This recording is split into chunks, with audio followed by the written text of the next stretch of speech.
Hey everybody, it's James here from the Sawyer Family Reviews channel, and today we're taking another little break from our DC Collectibles animated review marathon to take a look at another Diamond Select Toys Legends in 3D Batman animated bust, and as you can see, it's Harley. Let's take a look at her.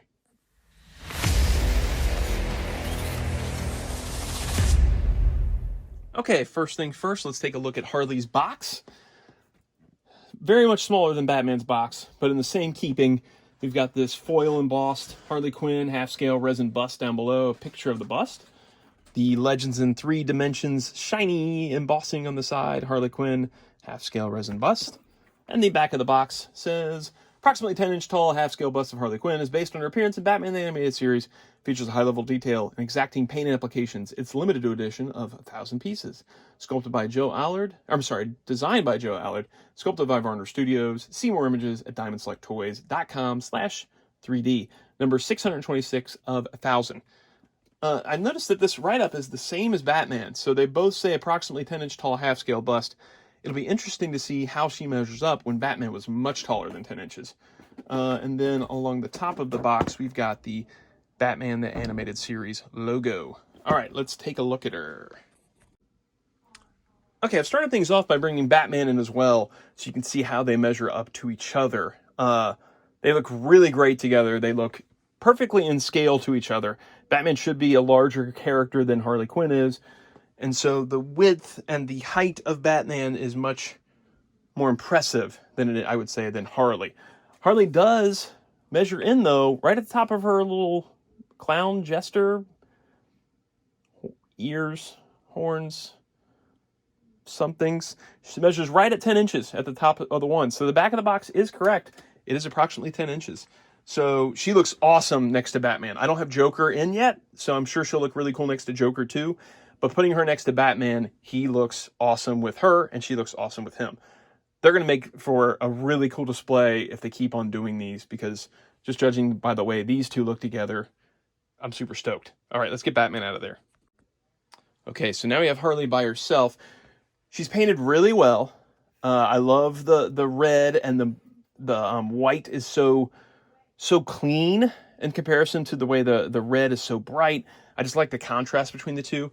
And they actually did a slightly different shade of white on the teeth, which is the way it should be. Her teeth were a little off color from the white makeup, just as if any person were to put on white makeup, unless their teeth were bleached white, it would be a little off white compared to the white makeup. The only gripes I have is I'm not a huge fan of the sculpt they've done on the eyes, where they've got sort of the lids showing and more of a seductive look. I wish he kind of had more of a crazy wide-eyed Harley look instead of a seductive Harley look, if that makes sense. Other than that, I really enjoy everything about the sculpting, especially this base, which I'll kind of pick up, and I'm just going to kind of get it closer to the screen. This one's much easier to pick up than Batman was, and I'll pull up the light back so you can see it better. Her base is a carnival base, just like Joker's is, but it's got Bud and Lou on it as sort of a carnival, like a merry-go-round carousel look, where Bud and Lou are going round and round. And if you spun her really fast, it would look like it was jumping. But I'm not going to spin it really fast because she still is a sizable bust. Like, she doesn't weigh as much as Batman does, but she does have some heft to her. There's not a lot to talk about with her as much on design-wise.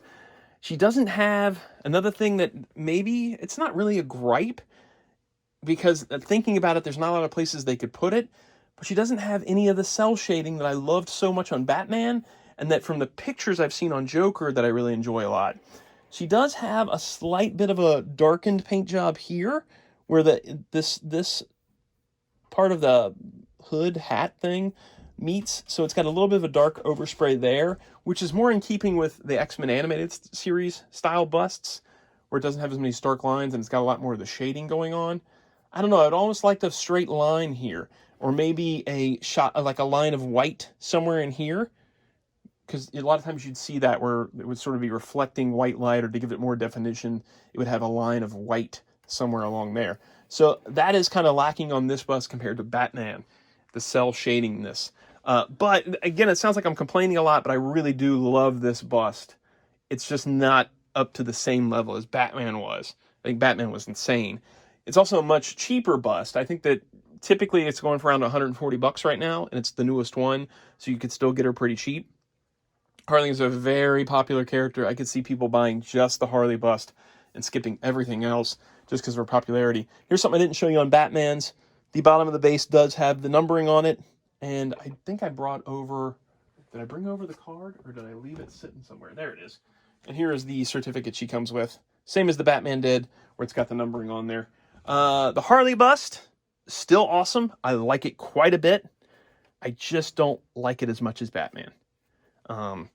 Give me some more of that cell shading. If you're watching this Diamond Select, hit me up with some more cell shading on these. That's what's the real draw for me is seeing those cell shaded lines. And I don't believe, I'm checking all over here, I don't think she has any of that. Like there's not a spot on her. She is a smaller character, and there's not as many places where you would be able to put the cell shading and make it make sense. Other than the black here, I could see maybe a highlighting here or there. But still, overall, very cool bust. Again, I really like these in that they don't have those arms. A lot of times, if you have arms and stuff on a bust, it looks like a statue cut in half. I like this better, where it's just really the bust, the head, and the top of the shoulders, the chest area. That's it. I think that wraps it up on this one, and we'll keep moving on. Once I get Joker, I'll do him too. And then if Diamond Select does more of these, I'll be happy to review them. All right, see you guys. Bye.